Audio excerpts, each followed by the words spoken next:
একজন উস্তাদে মুহতারাম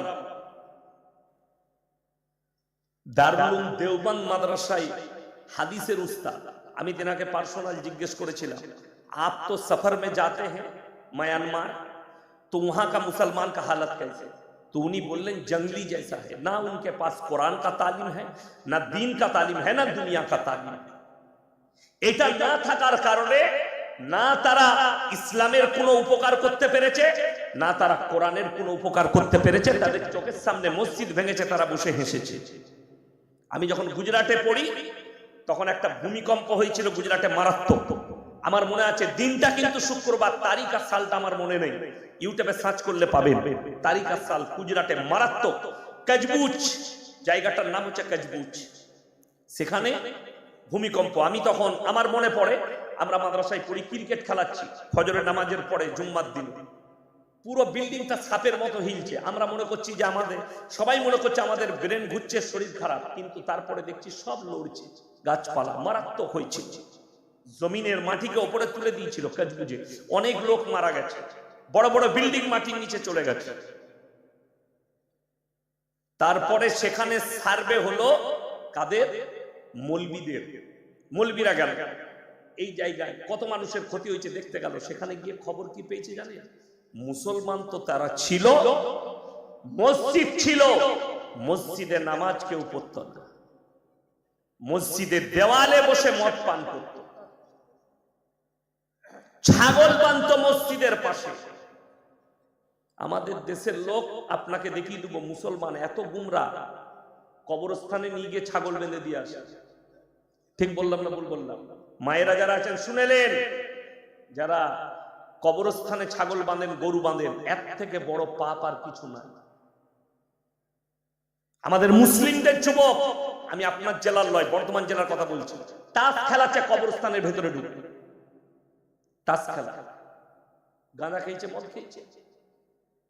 বড় কষ্টটা কোথায় জানেন? গত পরশু রাত্রে, কালকে রাত্রে এখানে ছিলাম, পরশু আমি মালদা থেকে বাড়ি ফিরেছিলাম জলসা, এই রোডের ওপর দিয়ে গেছে, আমি ধুলিয়ানে দাঁড়িয়েছি চা খেতে, 5টা মুসলিমদের ছেলে, একজন আমাকে জড়িয়ে ধরিয়ে ফেললো, আমাকে গিয়ে ফরজ গোসল করতে হয়েছে, ফুল মদে প্যাকটা।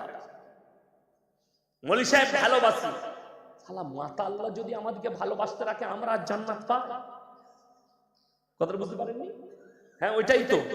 এই জলসাই যাচ্ছি, ভাগ্যিস যারা দরজাটা বন্ধ করে রেখেছিল, এইখানকার কমিটির ছেলেরা দরজাটা লাগিয়ে রেখেছিল, কেউ ঢুকতে দেয় নাই, না হলে খালি দেখতে পেতেন। এমন এমন ছেলে ফটো তুলছে, কি বুঝলেন?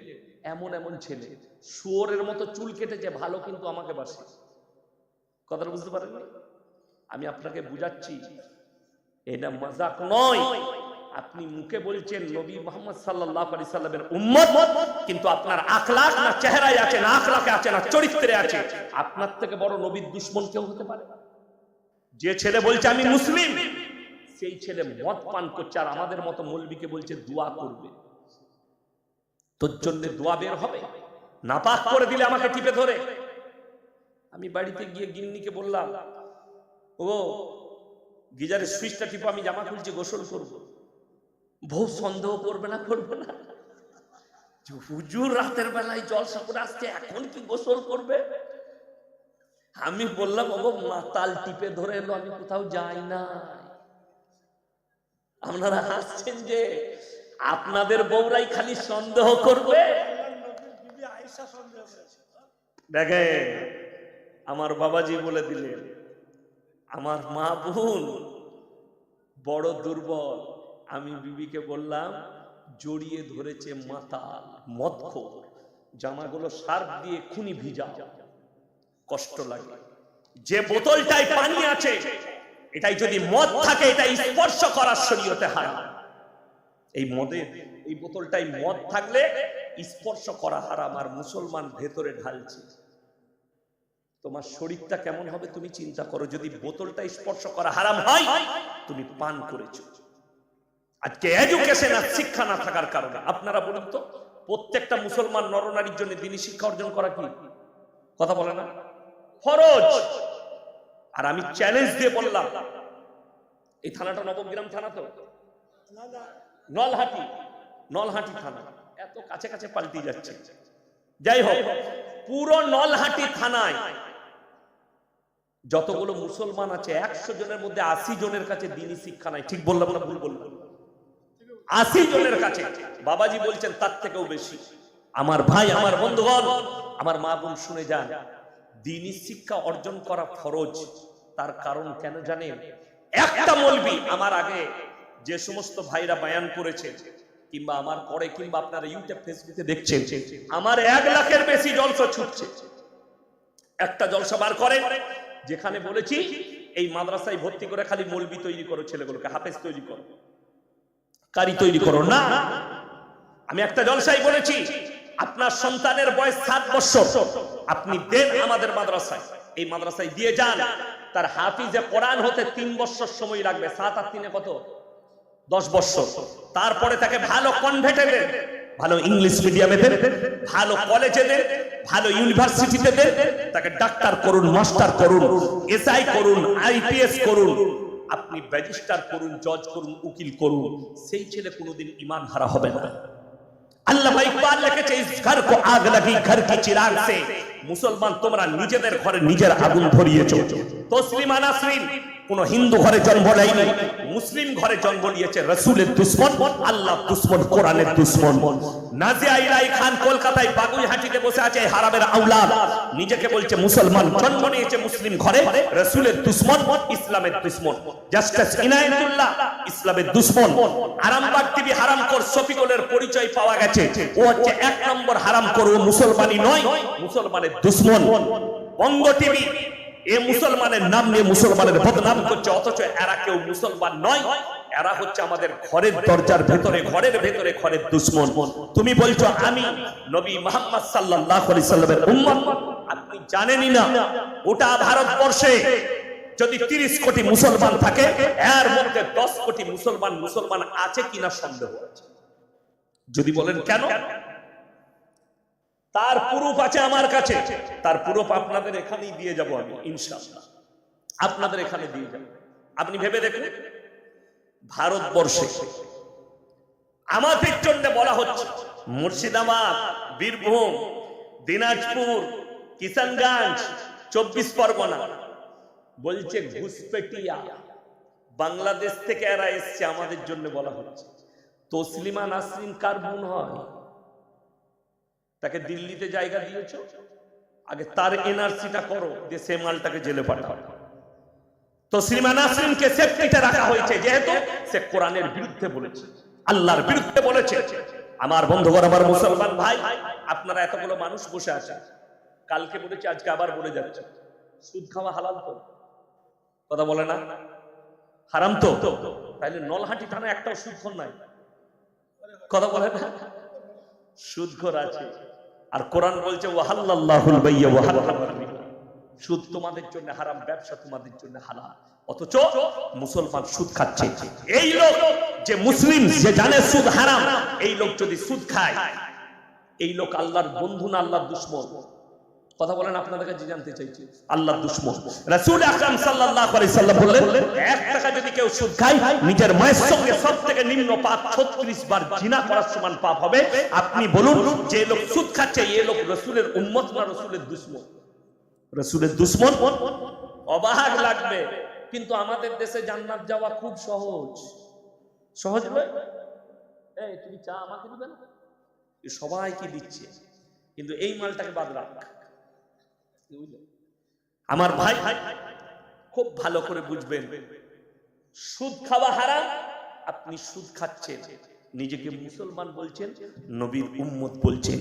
কতটা দুঃখ লাগে যদি আপনি নিজেকে, বেঈমান কাফেররা তাদের মেহনতে কামিয়াবি লাভ করেছে, তারা চেষ্টা করেছে, ঘরে ঘরে সুদ ঢুকিয়েছে। তবে আপনাদের নলহাটি থানায় নাই, গ্রুপ লোন, বন্ধন লোন মায়েরা করে না।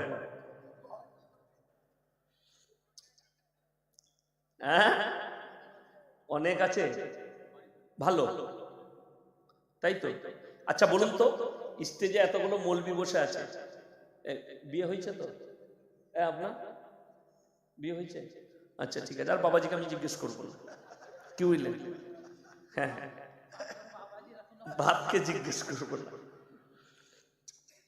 আমার কথাটা শুনেন। আচ্ছা, এই মৌলবীদের বউরা নিশ্চয় মনে হয় বন্ধন লোন করে, তাই তো? গ্রুপ লোন করে। ইনি আমার ঘরের কাছে মানুষ হয়েছে। আচ্ছা, ইনি বলুন তো, ইনি তো ভালো জানবেন, শওকত সাহেবের বউ মনে হয় গ্রুপ লোন করে। নাউজুবিল্লাহ। একটা ইমামকে আপনি 5000 বেতন দিচ্ছেন, তার বউকে কোমরে কাপড় গুঁজে বাইরে বেরোতে হয় না। তোমার স্বামী, মায়েরা শুনবেন, তোমার স্বামী টোটো চালায় 20,000 রোজগার করছে, তোমাকে পেটে কাপড় গুঁজে পেট বার করে আর পিঠ বার করে অফিসারের সামনে গিয়ে তোমাকে গ্রুপ লোন করতে হচ্ছে। তুমি মাথায় রাখবে, তোমার কাছে দিন না থাকার কারণে আল্লাহ তোমার বরকত কেড়ে নিয়েছে, যে 20,000-এ বরকত নেই। আর এই আলেমদের কাছে দিন থাকার কারণে এদের কাছে 5,000-এ আল্লাহ এত বরকত দিয়েছে যে এদের বিবিরা পর্দায় আছে। কথাটা বুঝতে পেরেছেন না? পারেন মানে গায়ে লাগা কথা, কিন্তু ভাববেন রাতের বেলায় শুয়ে ইয়াসিন ভাই কি বলে গেল। এই গতকালকে আমি গাড়িতে যখন আসছিলাম ওখানে জলসায় রাস্তায়, তখন আমি এই মাত্র কুলি পার করেছি, আমার কাছে একটা ফোন এলো আমার বর্ধমান থেকে। তো বলছে, হুজুর সাহেব দরকার ছিল। কি? ভদ্রমা, ভদ্র মহিলা। কিসের? বলছে একটা দোয়া বলে দেন। কেন? খুব অভাব যাচ্ছে। স্বামী কি করে? স্বামী বাইরে থাকে। আমরা তার তো ভালো ইনকাম, অভাব কি আছে? বলে না, সেই টাকা তো কুলুচ্ছে না। আমরা কুলুচ্ছে না কেন? কেন কুলুচ্ছে না? না কেন? বলছে হুজুর যা ইনকাম করছে প্রতি মাসে সুদ লেগে যাচ্ছে। কেন? বলছে গ্রুপ লোন নিয়েছে। আমরা ভালো তো, জান্নাতে যাবে তুমি। আরো একবার লাও, আরো বরকত পাবে, ভিক্ষা করবে। এই ইমানদার ভাইরা শুনে যান, মায়েদিকে বলছি, যারা গ্রুপ লোন, বন্ধন লোন করেছে, সপ্তাহে সপ্তাহে ব্যাংকের লোক আসছে তোমার কাছে সুদের টাকা নিতে, সেই হারামখোরকে জিজ্ঞেস করো আদানির কত কোটি টাকা তোমার সরকার মাফ করেছে। একটা চাষি 1 লাখ টাকা লোন নিলে হারামখোর ব্যাংকের ম্যানেজার রোজ আপনার বাড়িতে লোক পাঠাচ্ছে। আর গত 1 সপ্তাহ আগে অমিত শাহের বেটার 1,000 কোটি টাকা লোন মওকুফ করা হয়েছে। আপনারা খবরই রাখেন না, আমি ইয়াসিন খবর রাখি। শুধু তাই নয়, আদানির 3,000 কোটি টাকা মওকুফ করা হয়েছে। আর আপনি যে সুদটা দিচ্ছেন, ওই টাকাটা আপনার পেছনে খরচ করে না ব্যাংকওয়ালা, ওই টাকাটাই আদানি আর আম্বানিকে দেয়। ব্যবসা কর, না দিতে পারলে তোদের মা। আপনি বলছেন আরে আমরা সুদের উপরে লোন নেবো না, তা মলি সাহেবরা আমাদেরকে খাওয়াবে। দুঃখের বিষয়, রুজির মালিক সকলে বলুন কে? রুজির মালিক হচ্ছেন আল্লাহ। এটা যাদের বিশ্বাস হয় না, তাদেরকে অনুরোধ করে বলবো, বহরমপুর আপনাদের কাছে, কাছে না কাছে নয়, কাছে, পেছন দিকে রামপুরহাট কাছে, নলহাটি কাটে। নলহাটি বলবো না, অত দামি টাউন নয়, রামপুরহাট দামি টাউন। ঠিক বললাম না ভুল বললাম? বীরভূম জেলা রামপুরহাট একটা দামি, সিউড়ি একটা দামি, বহরমপুর কাছে, ওটাও দামি। সকালবেলায় ফজরের পরে বহরমপুর চলে যান, গঙ্গার ধারে চলে যাবে, 100টা কোটিপতি লোক খালি আন্ডার প্যান্ট পরে ছুটছে। কি হলো বে? শয়সু গয়াকার র কি? ডাক্তারে বলেছে খালি সকালবেলায় উঠে 3 কিলোমিটার হাঁটবি, সাথে আবার বউকে নিবি। অনেকজন আবার বউকে নিচে খেপি, তুই হাঁট, নাহলে তোকু ধরে নিবি। দোকানে গিয়ে কি বলে, দাদা বিনা চিনির 1 কাপ চা দাও। তাকে জিজ্ঞেস করো, দাদা বিনা চিনির চা কেমন লাগে? দারুণ লাগে, খেয়ে দেয়। আর আমি বলছি ছাগলে মুখ দিবে না, ওটা ফেরে পড়ে ভালো লাগে, সুগার হয়েছে বলে ভালো লাগে, ঠিক না? তাহলে বিনা চিনি চা কখনো ভালো লাগে? ভালো লাগে না। দুঃখের কথা বলি, কোটি টাকার মালিক সকালবেলায় উঠে কলকাতায় চেক আপ করিয়েছেন, গেইছে স্করপিও গাড়িতে, BMW গাড়িতে, মার্সিডিজে গেইছে, পরীক্ষা করে ফর্দ বেরিয়েছে এরকম কাগজ, রিপোর্ট। লম্বা বড় রিপোর্টটা ডাক্তার বললে, ওরে বাপরে কি ব্যাপার, 520 সুগার। স্যার কি কি খাবো একটু লিস্ট করে দেন। ডাক্তার লিস্ট বার করেছে। সকালবেলায় উঠে 1 কাপ বিনা চিনির লাল চা, 1 মুঠো সাদা চিড়ে ভাজা খাবি। স্যার একটা দেশি মুরগির ডিম সিদ্ধ বলে ছোঁয়া যাবে না। তারপরে বলে বেলা 11টার সময় 1 কাপ মাপা চালের ভাত খাবি, মানে একটা কাপে করে মেপে নিবি 1 কাপ চাল, সেটাই যেইটুকু ভাত হবে প্লেটে ওই ভাতটা নিবে। সারটার সঙ্গে কি খাবো? গরুর মাংস বলে ছোঁয়া যাবে না, মুরগি বললে ধারে পাশে যাবি না, খাসি বলে স্বপনে ভাববি না। কি খাবো স্যার? বলে খালি করেলা ভাজি আর ভেন্ডি সিদ্ধ খাবো। এটা কিন্তু বড় লোকের, গরিবদের লয়। গরিবদের কি, আপনি বহরমপুর গেছেন নাহলে বেলডাঙ্গা, আপনি কাজ করেন বেলডাঙ্গায়, গাড়িটা লোড করে দিই চাচার হোটেলে বসে 1 প্লেট ভুনা 1 প্লেট কাবাব, এটা গরিবের। কি বুঝলেন? আজকে দেখেন না জলসাই খাওয়াই নাই গরিব বসার ভাত। যাদের সুগার হয়েছে ডাক্তারে মানা করেছে সে মাল আর ছুটে পায়, ঘর থেকে দেখেন করেলা ভাজি আর ভাত খেয়েছে, নাহলে পুরা রুটি, রাতের বেলায় 2টো পুরা রুটি, ডাল সিদ্ধ নাহলে উমু, বাকি কিছু খেতে পাবে না। আর আমি বলছি সকলে কোন রুজির মালিক কে? কিচ্ছু নাই আপনার কাছে। রুজি যদি আল্লাহ মাপে, আল্লাহর কসম পৃথিবীর কেউ আটকাতে পারবে না। কোরআন খুলে হযরতে জাকারিয়া মরিয়মকে বলছেন, ক্বালা ইয়া মারইয়ামু আন্না লাকি হাদা। ওগো মরিয়ম, মরিয়ম হচ্ছে ঈসা নবীর মা। হযরতে মরিয়ম সূরা মারইয়াম, ওয়াজকুর ফিল কিতাবি মারইয়াম ইদিন তাবাদাত মিন আহলিহা মাকানান শারকিয়্যা।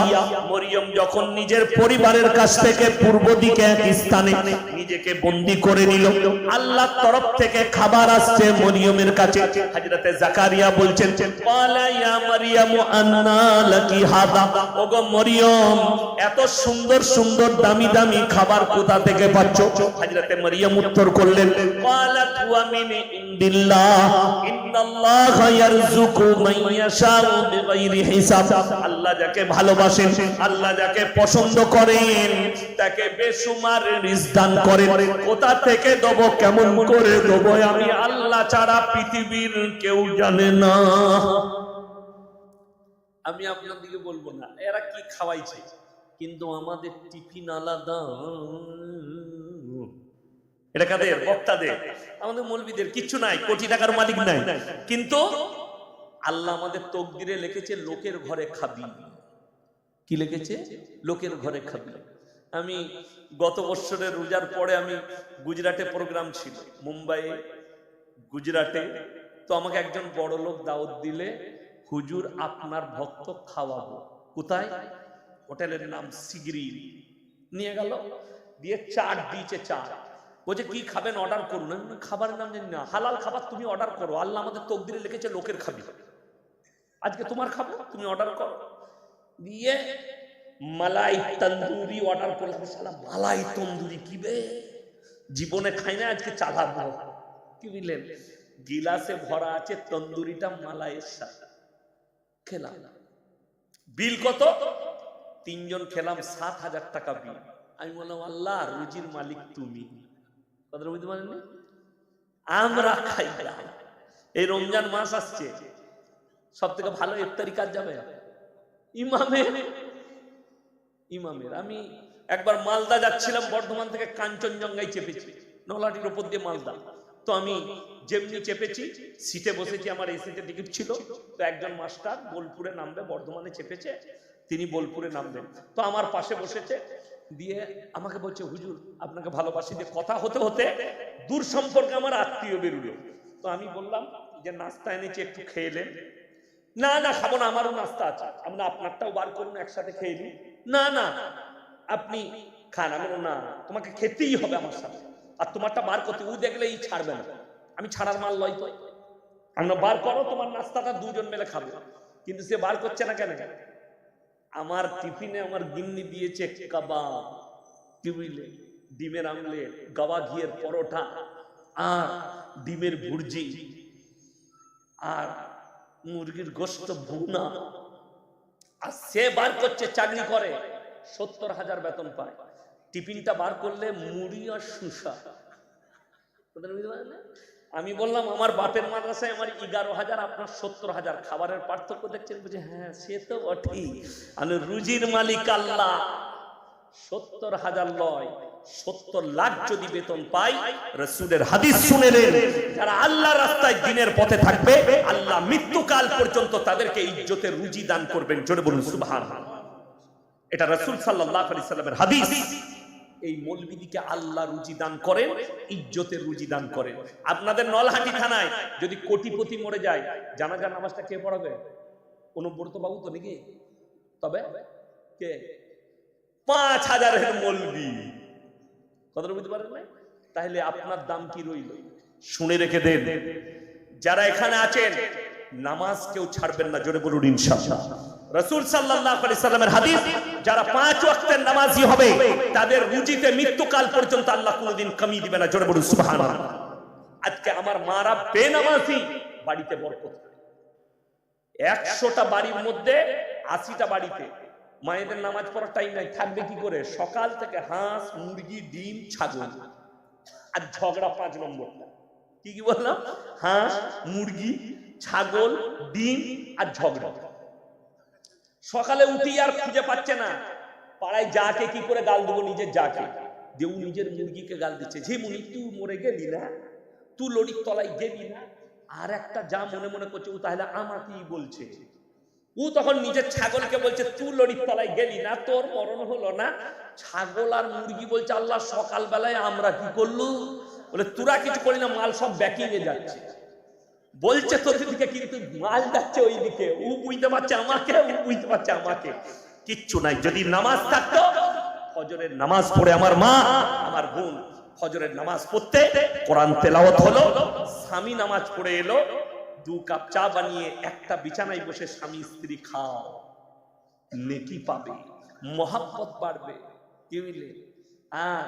ও তো নামাজ পড়ে নাই, সকালবেলায় উঠে মুরগি খাটে চাল দিচ্ছে, আ আ আ আ আ চাল দিচ্ছে। স্বামী বেচারা ফজরের নামাজ পড়ে এসে ঘরে বসে আছে, কই গো চাটা দিবে না? তোমার জ্বলনেই মোল্লা, মুরগিগুলোকে খেতে দেবো না? তুমি বুঝো না এটা অবলা জন্তু? আরে খেপি, ওইটা যে বলা, ও তো অবলা, এটা তো বলা। এই তো বলছে আমাকে দে, কিন্তু দিবে না। হাসছেন আপনারা? ঠিক বললাম না ভুল বললাম? এইটাই তো কষ্টের। আমার ভাই অনুরোধ করে বলছে, প্রত্যেকটা মা বোনকে শুনে নেন, এটার কারণ হচ্ছে দিন না থাকা। যারা ইচ্ছাকৃতভাবে মায়েরা শুনে যান, আর আমার ভাইয়েরা যারা বেনামাজি আছেন, যারা ইচ্ছাকৃতভাবে নামাজ কাজা করবে, এটা গুনাহ কবিরা, বড় গুনাহ। আমার আব্বাজি, ইনার বন্ধু মানুষ, আমার বাবাজি, সেদিনে দেখলাম রেগে গিয়েছেন আমার গ্রামে জানাজার নামাজের। কেন? মসজিদে আমার এক আত্মীয় মারা গেছে, গ্রামে আমাদের লোক মারা গেলে আমরা জানাজায় যাই। তো জোহরের নামাজের পরে জানাজা হবে, মসজিদে জোহরের নামাজ পড়লাম, বেরিয়ে দেখছি 3 কাতার মাল দাঁড়িয়ে আছে, ওগুলো একটাও নামাজি লয়। নামাজিরা পেছনের কাতারে, বেনামাজিরা সামনে। কথা বুঝতে পেরেছেন? ঠিক বললাম না ভুল বললাম? বেশিরভাগ জায়গায় নামাজিরা সামনে, বেনামাজিরা সামনে। আচ্ছা, কেউ যদি জানাজার নামাজ ছেড়ে দেয়, গুনাহ আছে? কথা বলে? গুনাহ নাই। কিন্তু কেউ যদি ইচ্ছাকৃতভাবে ফরজ নামাজ কাজা করে, গুনাহ আছে না নাই? বড় গুনাহ। অথচ আমাদের দেশে 100টা লোকের মধ্যে 70% লোক নামাজ পড়তে যাচ্ছে, জানাজার মাইয়াত হয়েছে আত্মীয় বাড়িতে, হারামখোর জোহরের নামাজ পড়ে না, উজু করে দাঁড়িয়ে আছে, শুধু জানাজা নামাজ পড়ে। এটা কত বড় দুঃখের, কত বড় বেদনাদায়ক। আর আপনি বলছেন আমি রাসূলের উম্মত, আপনার দ্বারা কি উপকার হতে পারে? আপনার বরকত কি করে আসতে পারে? আপনারা বলুন, লটারি টিকিট হালাল না হারাম? হারাম, তাই তো? আপনি চলুন আমার সঙ্গে, আমি লোহাপুর বাজারে দেখাবো, মুসলমান লটারি কাটছে, বিক্রিও মুসলমানরা করছে। ঠিক বললাম না ভুল বললাম? নলহাটিতে দেখাবো, মুসলমান লটারি কাটছে, লটারি বিক্রিও মুসলমান করছে। আপনি জানেন না, বেশিরভাগ যতগুলো হিন্দু ভাইদের গ্রামের থেকে মুসলিম গ্রামে, এক একটা গ্রামে 4টা 5টা করে লটারির দোকান আছে, কিন্তু হিন্দু ভাইদের গ্রামে দোকান পাবেন না। কেন জানেন? এরা হারামের উপরে ভরসা বেশি করে, এরা সহজে বড় লোক হবে, সহজে। ওই জন্য একজন ফোন করে বলছে, দেখবেন অ্যাপস খুলেছে, এক একটা অ্যাপসে আপনি 10,000 লাগাবেন, এক সপ্তাহে আপনাকে 20,000 দিবে। এগুলো এক একটা বড় সাইবার অ্যাটাক হচ্ছে এলাকা জুড়ে, আর অ্যাটাক গুলো করছে মুসলিমদের এরিয়ায়। কেন? এরা তো সহজে যেন বড় লোক হয়। ওই জন্যই তো বাংলাদেশের একজন চাচা দোয়া করছে, আল্লাহ গো তুমি আমার দোয়াকে কবুল করে নাও, এক ঘর লটারি কেটেছি, যদি 1 কোটি লেগে যায়, আল্লাহ আমি আর জীবনে ঘর থেকে বেরোবে না, মসজিদ থেকে আর বেরোবে না। এই দোয়া আল্লাহর কাছে চাওয়া যাবে? হারাম কাজের জন্য দোয়া মুসলমান চায়। আপনি লটারি কাটছেন, লটারি হারাম, এটা জানার পরে যারা কাটছে তাদের ইনকাম কি করে হালাল হতে পারে? যারা লটারি ব্যবসা করছে তাদের ইনকাম কি করে হালাল হতে পারে? আপনাকে বলে দিই, এই রোডের ওপরে সামনে পলসন্ডা মোড়ের কাছে পাপ্পুদা ধাবা আছে, পাঞ্জাবি, তার হোটেলে বোর্ড লাগানো আছে মদ বিক্রি, মদ খাওয়া নিষিদ্ধ, মদ বিক্রি নিষিদ্ধ, নো স্মোকিং, ধূমপান নিষিদ্ধ। আর আপনাকে দেখিয়ে দেবো, চলুন ধুলিয়ানের দিকে যাবেন না, বহরমপুরে মুসলিমদের ছেলে হোটেল খুলেছে, হারামখোর মদও খায় আর মদও বিক্রি করছে, মদও খাচ্ছে, মদও খাচ্ছে আর কি করছে? মদও খাচ্ছে, মদ বিক্রি করছে। মদ বিক্রি করা কি? মদ খাওয়া কি? আচ্ছা, যে জিনিসটা খাওয়া হারাম তার বিক্রি কখনো হালাল হতে পারে? হতে পারে না। মুসলমান করছে, অথচ শুনে রেখে দেন আমার ভাই, সে তার সংসারে কি করে বরকত পেতে পারে? আমাদের কাছে কিছুই নেই, আমাদের কাছে কিছুই নেই, কোটি টাকার ব্যালেন্স নেই। মৌলবীদের পোশাকগুলো দেখে নেন, কথাটা বুঝতে পেরেছেন না পারেন? অনেকজন বলে মৌলভী সাহেব ছিটটা কোথায় কিনবে? তুই যে দোকানে কিনেছিস আমি ওখানে কিনেছি। পার্থক্য পাপের। আচ্ছা, আপনাদের কি মনে হচ্ছে এই বাবাজির চামড়া দেখুন, ইনার বয়স বেশি, এনারা কচি কাঁচা, আমরা? আচ্ছা, আমার গালগুলো দেখে কি মনে হচ্ছে ফেরেন লাভলি লাগিয়েছি না কোনো ক্রিম লাগাইছি? লাগাই নাই। যাদেরকে দেখে তোমরা পাগল, যাদের তোমরা অনুসরণ করছো, খালি দাড়ি রাখার কারণে আমরা জীবনে দাড়িতে হাত লাগাইনি, যার কারণে আল্লাহ তাআলা আমাদের গ্লেজকে ভালো রেখেছে। শুনেলেন, পুরুষত্ব, মানুষের চামড়া, মুখের গ্লেজ নষ্ট হয় দাড়ি চাচি, দাড়ি চাচি। এটা আপনাদের জানেন না? এটা বিজ্ঞানের থিওরি বলছে। পাঞ্জাবিদের চেহারায় ওই জন্য গ্লেজ থাকে, তারা জীবনে দাড়ি চাচে না। আর মুসলমান, আমাদের দেশে গাদা হিজড়ে মাল আছে, কি বুঝলে? ও কি বুঝলি? এখন আবার দোষও দিতে পারবো না, যদি কোনো ছেলে দাড়ি রাখে নামাজ পড়ার, যদি মেয়েকে বলে না ছেলে নামাজ পড়ে দাড়ি রাখে, বলে দাড়িওয়ালা ছেলেকে আমি বিয়ে করবো না, নামাজিকে বিয়ে করবে কাকে? গুটকা খোরকে করবে আর গাঁজাখোর মাতালকে করবে। ও তো মেলা ঘুরবে, ও হারাম কাজে নিয়ে যাবে, হারাম কাজে বাধা দিবে না, ও জিনা করলে বাধা দিবে না, ও বেপরদা হলে বাধা দিবে না। আমার মুসলমান ভাই, আপনাদেরকে অনুরোধ করে বলছি, সবাই হাত তুলে বলুন আজ থেকে 5 ওয়াক্তের নামাজি হব। জোরে বলুন ইনশাআল্লাহ। হাত তুলেন, তাড়াতাড়ি হাত তুলেন, জোরে বলুন ইনশাআল্লাহ। নামাজ কেউ জিন্দেগিতে ছাড়বেন না। আমার যুবক, আমার যুবতী, আমার মা বোন, নামাজ পড়ুন, আপনার বাড়িতে বরকত আসবে। বাড়িতে প্রত্যেকদিন কোরআনের তেলাওয়াত করুন, এক একটা হুরফে 10টা করে নেকি পাবেন। আজকে আমাদের বাড়িতে কোরআন তো রাখা আছে, কোরআনের তেলাওয়াত বাড়িতে হয় না। আমাদের বাড়িতে কি আছে? যদি আমরা বাড়িতে রেখেছি তা গান বাজনা, বাড়িতে যদি রেখেছি মোবাইলে সিরিয়াল, টিভিতে সিরিয়াল। আমার বন্ধুগণ, আমার ভাই, জেনে রেখে দিবেন, দ্বীনি শিক্ষা অর্জন করুন, আপনার বাচ্চাকে দ্বীনি শিক্ষা দেন, তা না হলে কিয়ামতের দিনে আপনি বড় বিপদে পড়বেন। আমার ভাইজান, আমি আপনাদেরকে অনুরোধ করে বলে যাচ্ছি, নামাজ জিন্দেগিতে কেউ ছাড়বেন না। রোজা আসছে, রমজানুল মুবারকের মাস, 30টা রমজানের রোজা সবাই রাখবো। জোরে বলুন ইনশাআল্লাহ। রমজানের 30টা রোজা, কিন্তু আমাদের সমস্যা কি জানেন? রমজানের রোজা তো রাখে, আমাদের যুবকরা রমজান মাসে কেউ দাড়ি কাটে না। ঠিক বললাম না ভুল বললাম? দাড়ি কাটে না। রোজার মাস দাড়ি কাটবি, যা কাটার কাল না হলে পরশু পর্যন্ত কেটে নিবে, 28 তারিখ পর্যন্ত। বলে ভালো করে একটু চেঁচে দে তো। বলে কেন? কাল থেকে রোজা পড়ছে আর দাড়ি কাটা যাবে না। এর থেকে বড় আউলিয়া কেউ আছে? আর পুরো রোজার মাস দাড়ি কাটে নাই, একদম আতর লাগিয়ে মেশওয়াক করে, আর ঠিক চাঁদ উঠে গেল ঈদের, রাতের বেলায় সেলুনের ভিড় দেখে যায়। ঠিক বললো? সেলুনের ভিড়, এমন ভিড় লাগছে সেলুনে, সারা রাত চাঁদ উঠে গেছে, এরপরে দাড়িগুলো চেঁচে দিতে। মানে খালি রমজান মাসে রাখতে হয়, বাকি সময় হিজড়ে সেজে যা, কোনো অসুবিধা নেই। নাউজুবিল্লাহ। রমজান মাসে দাড়ি রেখেছো, নিয়ত করেছো, নিয়ত করো যা জীবনে দাড়ি কাটবে। আমি আপনাদেরকে বলে যাচ্ছি, এই লোহাপুরে আমি জলসা এসেছিলাম রমজান মাসে, গত রমজানে। ওই লোহাপুর বাজারে, ওখানে ঈদের দিনে মেলা বসে, মুসলমান মেলায় যায় এবং মুসলিম যুবকরা ঈদের দিনে সন্ধ্যাবেলায় মদ পান করছে। কত বড় দুঃখের বিষয়। সারা মাস রোজা রাখলে, আর ঈদের দিনে মদের পার্টি। তুমি হারাম কাজ করছো, তোমার ইবাদত সবকিছু নষ্ট করে ফেলবে। তুমি আল্লাহকে ভয় খাও না। আল্লাহর কসম কোরআনে আছে, ওমাল হায়াতুদ দুনিয়া ইল্লা মাতাউল গুরুর। এই দুনিয়া তোমাদের জন্য সম্পূর্ণ ধোঁকা। আপনি ধোঁকায় পড়ে আছেন। আপনি যখন মারা যাবেন প্রথম মঞ্জিল হচ্ছে কবর। আপনার কবর যদি আসান হয়, কিয়ামতের ময়দান আসান হবে। কিয়ামতের ময়দান আসান হলে আপনার জান্নাত জাহান্নাম আসান হবে। জান্নাতটা আসান হবে, তা না হলে আপনাকে জাহান্নামের রাস্তা অতিক্রম করতে হবে। আপনারা বলুন, একটা লোক রাস্তায় বসে চায়ের দোকানে বসে আছে, আজান হয়েছে, 70% মুসলমান আছে ইচ্ছাকৃতভাবে নামাজ কাজা করে। ঠিক বললাম না ভুল বললাম? এদের মধ্যে আমাদের মুসলিমদের মধ্যে এই মাল আছে না? না, সে কিচ্ছু করে না, নামাজও পড়ে না, রোজাও রাখে না, কিন্তু সে বলছে গ্রামের মধ্যে আমি ভালো ব্যক্তি, সে বলছে আমি সমাজের মধ্যে ভালো ব্যক্তি। শুনে রেখে দেন, তোমার মধ্যে কবিগুরু রবীন্দ্রনাথ ঠাকুর ভালো মানুষ ছিল না খারাপ? কথা বলে না? ভালো মানুষ। আপনারা কি বলছেন? কবিগুরু রবীন্দ্রনাথ ঠাকুর কোরআন তেলাওয়াত করেছে? কবিগুরু রবীন্দ্রনাথ ঠাকুর কোরআন পড়েছে, ঈশ্বরচন্দ্র বিদ্যাসাগর কোরআন পড়েছে, বঙ্কিমচন্দ্র কোরআন পড়েছে, শরৎচন্দ্র কোরআন পড়েছে, স্বামী বিবেকানন্দ কোরআন পড়েছে, রাজা রামমোহন রায় কোরআন পড়েছে। তুমি তো হারাম করে জীবনে কোরআনটাও পড়োনি। কথাটা বুঝতে পেরেছেন না? পারেনি? তাইলে তুমি বলছো যে আমি কোরআনও পড়িনি, নামাজও পড়ি না, রোজা রাখি না, কিন্তু আমি খাঁটি মুসলমান, আমি ভালো লোক।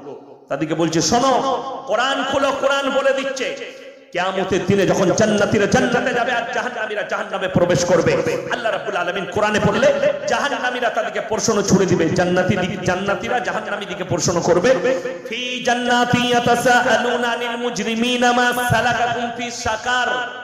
তোমরা কেন জাহান্নামে যাচ্ছ? তোমরা তো বলতে ভালো লোক, তোমরা বলতে দিনদার, আজকে কেন জাহান্নামে যাচ্ছ? তারা এক নম্বর উত্তর দেবে, ক্বালু লাম নাকু মিনাল মুসাল্লিন, আমরা মুসল্লিদের মধ্যে ছিলাম না, ওয়া লাম নাকু নুতিমুল মিসকিন, আমরা মিসকিনকে খানা খাওয়াতাম না, যার কারণে আল্লাহ জাহান্নামে পাঠিয়েছে। ওয়া কুননা নাকুদু মাআল কাঈদিন, আর তারা মারাত্মক ফেঁসে যাবে। আমরা দাড়ি টুপি নামাজি মুসল্লিদিকে দেখে হাসি ঠাট্টা বিদ্রুপ করতাম। অনেক ভাই নামাজি আছে, অনেক ভাই দাড়িওয়ালা আছে, অনেক ভাই টুপি লাগায়, অনেক ভাই লম্বা জামা পরে, তাদেরকে দেখে অনেক হারামখোর রাস্তায় বসে চায়ের দোকানে হাসি ঠাট্টা বিদ্রুপ করে, আমরা তাদের দলে সাই দিতাম। তাই আল্লাহ আমাদেরকে জাহান্নামে পাঠিয়েছে। ওয়া কুননা নুকাযযিবু বিয়াউমিদ্দিন, হে আমার মা, হে আমার বোন, হে আমার ভাই, এবং তারা বলবে আমরা বিচারের দিবসকে মিথ্যা বলে মনে করিতাম। রাসূল সাল্লাল্লাহু আলাইহি সাল্লামের হাদিস, আখিরি জামানায় বর্বরতার যুগের পাপগুলো এদের কাছে মডেলিং হয়ে ফিরবে, তোমরা সামাল দিতে পারবে না। আজকে বড় কষ্ট লাগে, নামাজ তো পড়ে কিন্তু পাপ ছাড়ে না। আজকে বড় কষ্ট লাগে, রোজা তো রাখে কিন্তু পাপ ছাড়ে না। আমরা পাপগুলো করছি হালাল মনে করে, হারাম কাজ করছি হালাল মনে করে। আজকে মুসলমান হারামকে অ্যাকসেপ্ট করছে হালাল মনে করে। এইটাই ছিল বেঈমান কাফেরের মেহনত, এইটাই ছিল বেঈমান কাফেরের মেহনত। একটা মোটরসাইকেলের চাবি পাওয়া গেছে, কারো যদি হয়ে থাকে স্টেজে এসে নিয়ে যাবে। আমার বন্ধুগণ, আমার ভাই, বেঈমান কাফেররা তাদের মেহনতে কামিয়াবি হয়ে গেল। আজকে আপনি হারামটাকে অ্যাকসেপ্ট করে নিয়েছেন। সামনে রমজান মাস আসছে, আপনাকে বলে দিই, আপনি যদি নলহাটিতে ট্রেনে চাপেন, বোলপুর স্টেশন পড়বে, বর্ধমানের দিকে গেলে প্রান্তিক বলে একটা স্টেশন আছে, আছে না? প্রান্তিকটা হচ্ছে টাউনশিপ। কি বললাম? ওটার নাম দিয়েছে টাউনশিপ। অনেকগুলো ফ্ল্যাট তৈরি হয়েছে, অনেকটা টাউনশিপ হয়েছে। ওই টাউনশিপে আমাদের মুসলিমদের যুবক যুবতী, বিশেষ করে স্টুডেন্টরা, কলেজ ইউনিভার্সিটির স্টুডেন্ট, তারা গিয়ে সেখানে হোলি খেলে। হোলি মুসলিমরা যদি 5000 স্টুডেন্ট থাকে, সেখানে 1000 মুসলিম ছেলে মেয়ে থাকে, তারা হোলি খেলে। কি মনে করে? ধর্ম যার যার উৎসব সবার মনে করে। আজকে বড় কষ্ট লাগে, আপনার ঘরের সন্তান হোলিতে যোগদান করবে, স্কুলে পড়ে বলে কলেজে পড়ে বলে, আপনার ঘরের সন্তান সমকামী হবে, স্কুলে পড়ে আর কলেজে পড়ে বলে। জেনে রেখে দিবেন, আপনার ছেলে ডাক্তার হোক, মাস্টার হোক, প্রফেসর হোক, ইঞ্জিনিয়ার হোক, নেতা হোক, মন্ত্রী হোক, আইপিএস হোক, যতগুলো পৃথিবীর পদ আছে, সব পদ যদি পেয়ে যায়, মাথায় রাখবেন, আল্লাহর কসম খেয়ে বলছি, যদি তার কাছে দিন না থাকে, আমার আল্লাহর কাছে কোনো মূল্য নাই। দিন জরুরি, তার কাছে দিন থাকতে হবে। আপনার ছেলে ডাক্তার কিন্তু নামাজি, আপনার ছেলে ডাক্তার, আল্লাহর উপরে বিশ্বাস, রাসূলের উপরে বিশ্বাস, পয়গম্বরের উপরে বিশ্বাস, কিয়ামতের দিনের প্রতি বিশ্বাস, ইসলামের প্রতি বিশ্বাস। জেনে রেখে দিবেন আমার ভাই, যারা মাদ্রাসায় যারা ভাবেন এই মাদ্রাসায় কি তৈরি হয়, এই মৌলবি তৈরি হয়। এই মৌলবিগুলো কে? এই মৌলবিদের আখলাক কি? আপনি যদি এটা জানতে চান, আপনাকে বলি মাদ্রাসায় সময় কাটান, মাদ্রাসায় এসে সময় দেন। আমি যখন স্কুলে পড়ি, আমি যখন মাদ্রাসা থেকে ফারাগাতের পর আমার হেডমাস্টারের গ্রামে জলসা করতে গেছি, আমার হেডমাস্টার মশাই নিচে, আমি স্টেজে, আমি ডাকলাম স্যার আপনি আমার পাশে আসুন। আমি 2 ঘন্টা বক্তব্য রাখলাম, তিনি আমাকে বুকে জড়িয়ে কাঁদলেন আর বললেন বুঝতে পারলাম পৃথিবীতে কোনো প্রতিষ্ঠান যাকে তৈরি করতে পারে না, মাদ্রাসা তাকে তৈরি করে দেয়। আপনারা কোন ছাত্রগুলো আমাদেরকে দেন? বাপকে জ্বলাচ্ছে, মাকে জ্বলাচ্ছে, ভাতের হাঁড়িতে ঢালা মারছে, লোকের কাছে আম পাচ্ছে বলে ওদিকে দিয়ে ওরা বুঝে করবে, ভালোটা আমাদেরকে দেয় না। ঠিক বললাম না ভুল বললাম? মাধ্যমিকে ফার্স্ট ডিভিশন যাবে কোথায়? বলে কলেজে, ডাক্তার হবে। আপনার 9-এ ফার্স্ট বলে একে ইঞ্জিনিয়ার করতে হবে। 11-এ ফার্স্ট বলে একে ডাক্তার করব, ইঞ্জিনিয়ার করব, আইপিএস করব। আর মাধ্যমিকে ফেল করে গেছে, ব্যাগ মেরেছে বলে আর পড়াশোনা হবে না, একে মাদ্রাসায় দিয়ে। ফেল করা মালগুলো আমরা দিয়েছি, নিয়ে তোমাদেরকে মৌলবি করে, সমাজসেবী করে তোমাদের হাতে তুলে দিয়েছি। জেনে রেখে দিবেন দুনিয়াতে যতগুলো কনভেন্ট আছে, স্কুল আছে, সেখানে যতগুলো ফেল করা আছে, ওই ফেল করাগুলো আমাদের হাতে তুলে দেন। আগামীতে আপনার মসজিদে সেই ছেলেটাই ইমামতি করবে। জোরে বলুন সুবহানাল্লাহ। এটা চ্যালেঞ্জ দিলাম। আপনার যে ছেলেটা স্কুলে ফেল করেছে আপনি নিয়ে আসুন, আমি ইয়াসিন বলে যাচ্ছি, আমার মাদ্রাসায় দেন। 3 বছর পরে তাকে হাফিজে কোরআন করে আপনার হাতে তুলে দেবে। চ্যালেঞ্জ দিলাম 3 বছর পর যদি দেখি তার ব্রেন কাঁচা, তাকে মৌলবি করে 10 বছর পরে আপনার হাতে তুলে দেব, যে আপনার মসজিদে এসে তাকরীর করবে, মসজিদে এসে খুতবা দেবে। আপনি অবাক হয়ে যান, বড় কষ্ট লাগে। আমরা পাই কি কোনগুলোকে? খুঁড়া কানা চলছে না, জ্বলি দিলে, ভাতের হাঁড়িতে ঢালা মারছে বলে ওদিকে দিয়ে ওরা বুঝে করে বদমাশ করলো আমাদের কাছে। তারপরও আমরা তৈরি করে দিই। আমার বন্ধুগণ, আমার ভাই, আমরা শিক্ষা দিই, তালিম দিই মানুষের উপকারে, সমাজের কল্যাণে। জিনা আমরা শেখাই না, বদকারি শিখাই না, মা বাবার সঙ্গে অপব্যবহার আমরা মাদ্রাসায় শিক্ষা দিই না। আমরা শিক্ষা দিই সমাজের সেবা করো, আমরা শিক্ষা দিই সমাজের কল্যাণ করো, আমরা শিক্ষা দিই তোমরা পড়ে ফারাগাত হাসিল করে যখন তোমার এলাকায় যাবে, তোমার এলাকায় গিয়ে দাওয়াতের কাজ করো। যে মুসলমান নামাজ পড়ে না তাকে নামাজের দাওয়াত দাও, তাকে গিয়ে দাওয়াত দাও, সে যেন রোজা রাখে, সে যেন হালাল পথে চলে, সে যেন হারামটা ছেড়ে দেয়, সে যেন হারামকে অ্যাকসেপ্ট না করে, হালালটা অ্যাকসেপ্ট করে। আমার বন্ধুগণ, আল্লাহ রাসূল সাল্লাল্লাহু আলাইহি সাল্লামের হাদিস, আখরি জামানায় বর্বরতার যুগের পাপগুলো মডার্নিং হয়ে ফিরে যাবে তোমাদের কাছে, আর রুখতে পারবে না। এখন মেহনত চলছে, শুনে নেন। ওটা ভারত, বাংলাদেশ, পাকিস্তানে জলসা চলছে। একদিকে জলসার মেহনত, একদিকে মাদ্রাসার মেহনত, একদিকে দাওয়াত ও তাবলীগের মেহনত, একদিকে আপনার মক্তবের মেহনত, এতগুলো মেহনত চলছে। তারপরও আমি বললাম শোনো, এই সমাজ হারাম জিনিসের উপরে ভরসা রাখতে শুরু করে দিয়েছে, তারপরও কামিয়াবি লাভ হবে না। কিয়ামত কাছে, কিয়ামতের মারাত্মক আলামত, নারীর সংখ্যা বেড়ে যাবে। কিয়ামতের মারাত্মক আলামত, রাস্তাঘাটে কুকুরের মতো নারী পুরুষ জিনা করতে লাগবে। বেঈমান কাফেররা তারা তাদের কামিয়াবি লাভ করবে। আজ থেকে কয়েকশো বছর আগে ইহুদি আর নাসারাদের মেহনত শুরু হয়েছে, তারা কামিয়াবি লাভ করেছে। তারা নাম রেখেছে ভ্যালেন্টাইন ডে, 14 ফেব্রুয়ারি। বড় কষ্ট লাগে, মুসলমান আজকে সেটাকে অ্যাকসেপ্ট করে নিয়েছে। ভ্যালেন্টাইন ডে পালন করতে হবে 14 ফেব্রুয়ারি, নাম তো দিয়েছে ভ্যালেন্টাইন ডে। হে আমার যুবক যুবতী, কাজ হচ্ছে জিনা করা। কাজ কি বললাম? নাম দিয়েছে ভ্যালেন্টাইন ডে, কাজ হচ্ছে জিনা করা। জানেন এতে কত লাভ হয়েছে? সিউড়ি একটা সদর শহর বীরভূমে, ঠিক কিনা? সিউড়িতে দেখবেন প্রত্যেকটা দামি দামি টাউনে কি লেখা আছে? I love you Baharampur, I love you Birbhum, I love you Bolpur, I love you Suri লেখা আছে না? একটা লাভ চিহ্ন দিয়ে আছে। এই ভ্যালেন্টাইন ডে উপলক্ষে সে তার বউকে কি গিফট দিবে খুঁজে পায় না, তার কাছে পয়সা নাই, হারাম করে মদ খেয়ে নিয়েছে, দিয়ে ওই সিউড়িতে ওই লাভ চিহ্নটাকে ছিঁড়ে নিয়ে পালিয়েছে বউকে দিবার লাগে। প্রশাসন তাকে গ্রেফতার করেছে, তখন সে ভুল হয়ে গেছে স্যার, আমাকে ছেড়ে দেন স্যার। কিন্তু থানার বড়বাবু খুব ভালো মানুষ, তিনি কি করেছেন, এক থুকা ফুল কিনে নিয়ে গিয়ে বলছে, বুকা এটা লে, তোর বউকে দিবি, যা তোর বউকে দিগা। থানার বড়বাবু দেখলে, মোবাইলে দেখলে গার্লফ্রেন্ডকে গিফট দেবার লেগে ছাগল চুরি করতে গিয়ে ধরা পড়েছে। হারাম, সে কবুলেছে আর কি পুলিশের কাছে যে আমার গার্লফ্রেন্ডকে গিফট দিব বলে চুরি করে এলো। পুলিশ দেখলে এইরকম চোর আছে, তাহলে একে ছেড়ি, যে মালকে রেখে কি করবি, গার্লফ্রেন্ডকে এত ভালোবাসা, খেপা তোর মায়ের ছাগল চুরি কর গার লোকের কেন করতে গিয়েছি। নাউজুবিল্লাহ। কেন? একটা পাপের জন্য 10টা পাপে লিপ্ত হচ্ছে। কথাটা বুঝতে পারেন? একটা পাপ জিনা করার জন্য চুরিতে হাত বাড়াতে হয়েছে।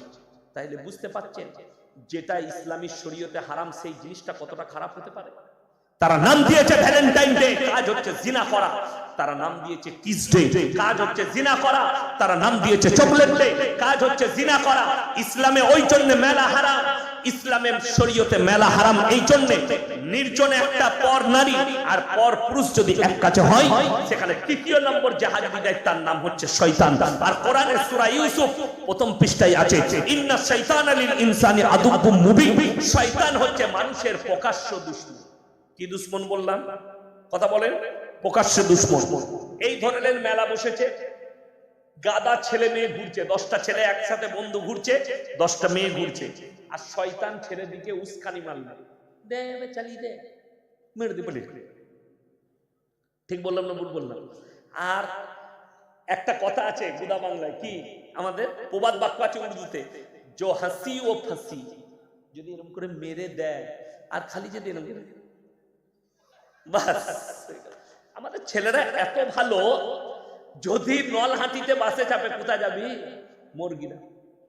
ও মুরগিনা আসবে, নলহাটিতে বাসে চেপেছে, যদি একবার কোনো মেয়ে খালি তাকিয়ে খালি হেসে দেয়, বাস্তার ভাড়া দিয়ে দিবে, যা বুঝে করে। আর একবার হাসলে তাকে নামিয়ে নাস্তা করে দিবে। নেমো খারাপ, নাউজুবিল্লাহ। যারা মনে করছেন জিনাটা শুধু শারীরিক সম্পর্ক, না, ভুল। শারীরিক সম্পর্কটাই জিনা নয়, হাতের জিনা, কানের জিনা, মুখের জিনা, চোখের জিনা, নফসের জিনা, পায়ের জিনা, শারীরিক জিনা। ওই জন্য কোরআন কত সাবধান করেছে ঈমানদার দিকে, ওয়ালা তাকরাবুজ জিনা ইন্নাহু কানা ফাহিশা ওয়া সা সাবিলা। ব্যভিচার করা তো দূরের কথা, যে রাস্তায় ব্যভিচার হয় তার ধারে পাশে তোমরা যাতায়াত করবে না, এটা কোরআন বলছে। অথচ আমরা আমল করতে পারিনি। হে আমার মা বোন, আজকে আমি আপনাকে চ্যালেঞ্জ দিয়ে বলে গেলাম, যাদের সন্তানরা স্কুলে পড়ে, যাদের সন্তানরা কলেজে পড়ে, যাদের সন্তানরা ইউনিভার্সিটিতে পড়ে, যারা ডাক্তার আছেন, মাস্টার আছেন, যারা ইউনিভার্সিটির প্রফেসর আছেন, হাই স্কুলের যদি কোনো টিচার থাকেন, আমি ইমানদারির সঙ্গে বললাম, আপনি স্টেজে আসুন। আর এপ্রিল ফুল, 1 এপ্রিলে যে এপ্রিল ফুল পালন হয়, তার ইতিহাসটা একটু বলে যান। একটা প্রফেসরের বাপের হিম্মত নাই বলি, একটা স্কুলের হেডমাস্টারের হিম্মত নাই যে এটাকে ভাঙিয়ে বলি। কেন জানেন? এই এপ্রিল ফুল, হে মুসলিম যুবক যুবতী শোনো, এই এপ্রিল ফুলের পরবটা কোথা থেকে এসেছে জানো? দেশটার নাম স্পেন। স্পেন দেশে মুসলমানদের রক্তর হুলি খেলা হয়েছিল এই 1 এপ্রিল। আর ওই রক্তর হুলি খেলা থেকেই শুরু হয়েছিল মুসলমান দিকে মুশরিকরা বললেন, কাফেররা বলল, এবং ইহুদি নাসারারা বললে, আজকের দিনে মুসলমানকে ঠকিয়েছি, আজ থেকে ঠকাঠকির পরব করো। আর তারা আমাদের মধ্যেও এনে দিলে, আমরা আমার ভাইয়ের রক্তের উপরে এপ্রিল ফুল খেলছি। আমরা আমার মা বোন যাদেরকে কতল করা হয়েছিল স্পেনের মাটিতে, আজকে যাদের বিশ্বাস হয় না, স্পেনের মাটিতে কয়েক হাজার মসজিদকে মদের বার আর দেহ ব্যবসার আড্ডাখানা করেছে। কয়েকটা মাদ্রাসা, কয়েকশো, কয়েক হাজার মাদ্রাসা, যেগুলোতে দেহ ব্যবসার আড্ডাখানা তৈরি করেছে সেখানকার সরকার। ওই দেশটা কোনো ইহুদি নাসারাদের দেশ ছিল না, ওই দেশটা ছিল মুসলিম রাষ্ট্র। আজকে মুসলমানরা তারা কোরআন ছেড়েছে, তারা মাদ্রাসা ছেড়েছে, তারা মসজিদ ছেড়েছে, যার কারণে তাদের কাছ থেকে আল্লাহ কেড়ে নিয়েছেন। আমার আল্লাহ রাব্বুল আলামিন কোরআনে বলেছেন, যখন মুসলমান দিন থেকে সরে যাবে, রাসূলের আখলাক থেকে সরে যাবে, কোরআনের আদর্শ থেকে সরে যাবে, আমি আল্লাহ তাদের কাছে অত্যাচারী জালিম বাদশা পাঠিয়ে বদলা নেব। আজকে মুসলমান, তুমি হারাম জিনিসের উপরে উপভোগ করতে লেগেছো আর হারামকে হালাল ভাবতে লেগেছো। বেঈমান কাফেরের আখলাক নিচ্ছ। রেডি থাকে শুধু গাজা আর ফিলিস্তিনে নয়, গাজা আর ফিলিস্তিনে কি লোক মরেছে, তার থেকেও বেশি এই ভারত উপমহাদেশে, এই গোটা শুনে রেখে দেন, এশিয়াতে 20 কোটি মুসলমানের প্রাণ যাবে, তার মধ্যে আপনার নম্বর আছে কিনা আপনি ভেবে নেন, আপনার সন্তানের নম্বর আছে কিনা ভেবে নেন। কিয়ামতের পূর্বে এমন একটা যুদ্ধ লাগবে, সেই যুদ্ধটা দেশের নয়, সেই যুদ্ধটা কোনো দেশকে নিয়ে নয়, কোনো জায়গাকে নিয়ে নয়, যুদ্ধটা হবে ধর্মযুদ্ধ, যেটার উৎপত্তি ভারত থেকে শুরু হয়ে গেছে, যেটার উৎপত্তি ভারতের মিডিয়া শুরু করে দিয়েছে। আজকে বড় কষ্ট লাগে, সমস্ত দেশ মাটির নিচে খুঁজে বেড়াচ্ছে কোথায় খাজানা আছে, কোথায় সম্পদ আছে, সোনা আছে, আর আমাদের ভারতের মিডিয়া থেকে শুরু করে এক শ্রেণীর গোবরখোর আর মুদখোর তারা খুঁজে বেড়াচ্ছে কোন মসজিদের নিচে মন্দির আছে, তাই না? বড় কষ্ট লাগে। মন্দিরের নিচে মসজিদ, আপনি রেডি থাকেন।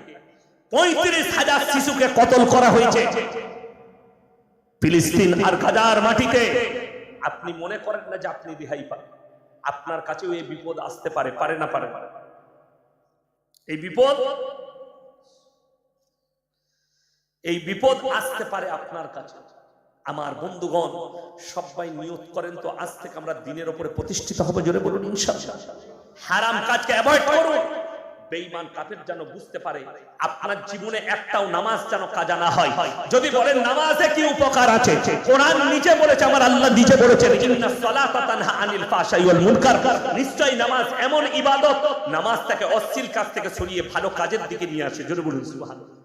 কিন্তু মুসলমানের হালত এত খারাপ, আমার এলাকায় একটা চাষি ব্যক্তি মুসলিমদের, তার অনেকগুলো গায় আছে, গরু আছে, তো একটা বাছুর, আপনারা কি বলেন? আমরা বাছুর বলি, বাছুর। সেই বাছুর মসজিদে ঢুকে গেছে। তো মুয়াজ্জিন সাহেব যিনি আছেন তিনি বলছেন, এই তোমার কি বুদ্ধি নেই? গরুটা মানতে পারোনি, বাছুরটা মসজিদে ঢুকে গেছে। সে কি উত্তর দিচ্ছে জানে? বলছে, তোর বুদ্ধি নেই, আমার আছে। বলে কেন? বলে এটা অবলা জন্তু বলে ঢুকে গেছে। আমাকে কোনদিন দেখেছিস আমি মসজিদে গিয়েছি? কথা বুঝতে পারেনি? তার মানে জীবনে সে নামাজ পড়ে না। তারপর বলুন, ওই বাছুরটা ভালো না সে হারামখোর ভালো? বাছুরটা ভালো। সেও চিনতে পেরেছে এটা আল্লাহর ঘর, তাই ঢুকে গেছে। কিন্তু ওকে বুঝিয়েছে বাছুরটা, ওই অবলা প্রাণীটা, যারে তুই ঢুকিস না, কিন্তু তুই আমার মালিক, আমি ঢুকে পড়েছি, কিন্তু তুই ঢুকিস না। কে বুঝাবে এই মুসলমানকে? হাই রে মুসলমান! তা না হলে মুসলিম যুবক আপনাদের এলাকা পাথরের গাড়ি চালায়, বালির গাড়ি চালায়, হাই রোডে উঠি, হোটেলে ঢুকি, বলছে এক বোতল মদ দে তো। মদ খাওয়া হয়ে গেল, হারাম করে। এরপর বলছে মুরগির মাংস আর রুটি নিয়ে আয়। বেচারা হোটেলের কর্মচারী রুটি এনেছে আর মুরগির মাংস, তখন বলছে আবে মুরগিটা জবাই না কাটা, মানে মার হারাম করকে জুতো করে। যে লোক মদ খেলো তার আর এটা জিজ্ঞেস করা লাগবে? জিজ্ঞেস করা ঠিক হবে কাটা না গুটা? মদটাও হারাম, কাটাটাও হারাম। তো মুসলমান হারাম হালালের ডিফারেন্স করতে পারেনি, যার কারণ হচ্ছে তার কাছে দ্বীনি শিক্ষা না থাকার কারণে।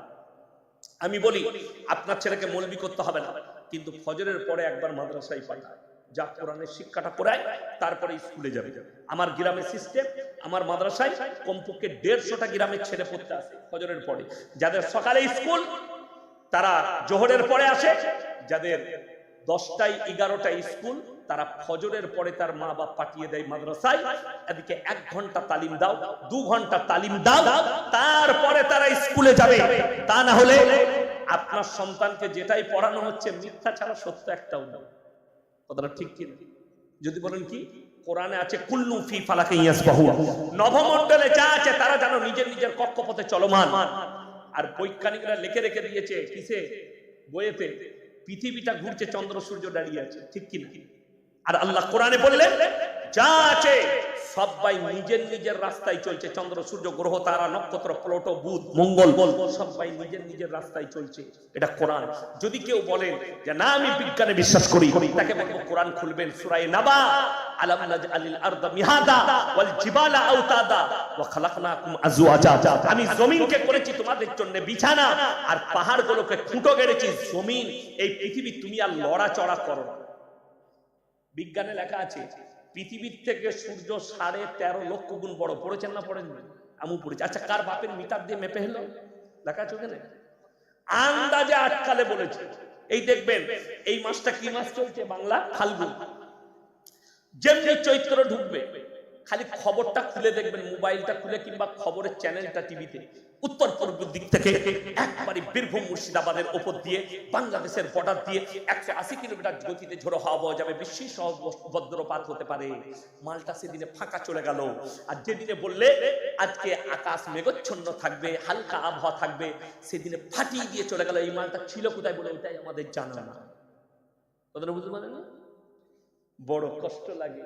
আপনি আল্লাহকে বিশ্বাস করেন, আল্লাহর কসম করে বলছি, আমরা যারা এখানে বসে আছি, আমি থেকে আপনি কেউ আমরা নিজের ইচ্ছাই নাই, আল্লাহর ইচ্ছাই বেঁচে আছি। ঠিক কিনা বলুন? আল্লাহ আমাদেরকে বাঁচিয়ে রেখেছে। ওই জন্য সবাই আল্লাহর উপর বিশ্বাস রাখবেন। জোরে বলুন ইনশাআল্লাহ। হাত তুলে বলুন কোরআনের সঙ্গে সম্পর্ক রাখবো। সবাই হাত তুলে বলুন তো ইনশাআল্লাহ। কোরআনের সাথে সম্পর্ক রাখবেন, আল্লাহ তাআলা আপনাকে কামিয়াবি দিবে। দেখুন লাস্টে বলবো, মায়েরা শুনবেন, আপনারা শুনবেন, 3টে লোকের দোয়া আল্লাহ কোনোদিন মিস দেয় না। কটা লোকের বললাম? 3টে লোকের। নাম্বার 1, ওয়া আতিল কুরবা, তোমার কাছের গরীব যদি হাত পাতে তার দোয়া মিস যায় না। ওয়াল ইয়াতামা ওয়াল মাসাকিন, এতিম আর মিসকিন যদি দোয়া করে তার দোয়াও মিস যায় না। আবনাস সাবিল ওয়ালা তুবাদ্দির তাবদীরা, আর মুসাফির যদি দোয়া করে এদের দোয়াকে আল্লাহ মিস দেয় না। সে যদি হাত পাতে তোমার কাছের লোক, তার হাতকে জীবনে ফিরাবে না। 10 টাকা যদি দিতে পারেন আল্লাহর কাছে কাঁদবেন, আল্লাহ আমাকে দেনে বালা বানিয়েছো, আমাকে হাত পাতনে বালা বানাও, এটা আল্লাহর কাছে কাঁদবেন।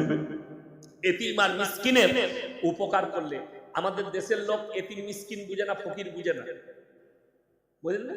ফকির আর মিসকিনের মধ্যে পার্থক্য আছে। ফকিরের কিছু আছে, মিসকিন মানে হচ্ছে নিঃস্ব। কেমন নিঃস্ব? তার কিচ্ছু নাই, সে লোকের কাছে চেয়ে খায়, নলহাটি বাজারে দোকানের সামনে ঘুমায়, তার কিচ্ছু নাই, ঘর বাড়ি কিচ্ছু নাই, লাপাতা, নিঃস্ব। আর ফকির, তার মানে এমনও ফকির আছে আপনার থেকে বড় লোক হতে পারে। ঠিক বললাম না ভুল বললাম? ভিক্ষা করে। যদি বলেন কেমন করে, আমি কালকে বলেছি, মুম্বাইয়ে 2 বছর আগে ধরা পড়ে হলো, হাজি আলী মাজারের সামনে ভিক্ষা করতো, কিন্তু রাতের বেলায় 5 স্টার হোটেলে খেতে যেত, পুলিশে লোক করে গেছে। যখন ইনকাম ট্যাক্সের অফিসার ও যে বাড়িতেই থাকতো রাতের বেলায় চালিতে, সেখানে গিয়েছে, তাদের চোখ চড়ক গাছ, 5 কোটি টাকা বেরিয়েছে, 5 কোটি ফকিরের কাছে। তার মানে ফকির, তার ঘর আছে, তার কাছে টাকা থাকতে পারে, ফকির একটা বড় লোকের থেকেও বড় লোক হতে পারে, কিন্তু মিসকিন মানে নিঃস্ব।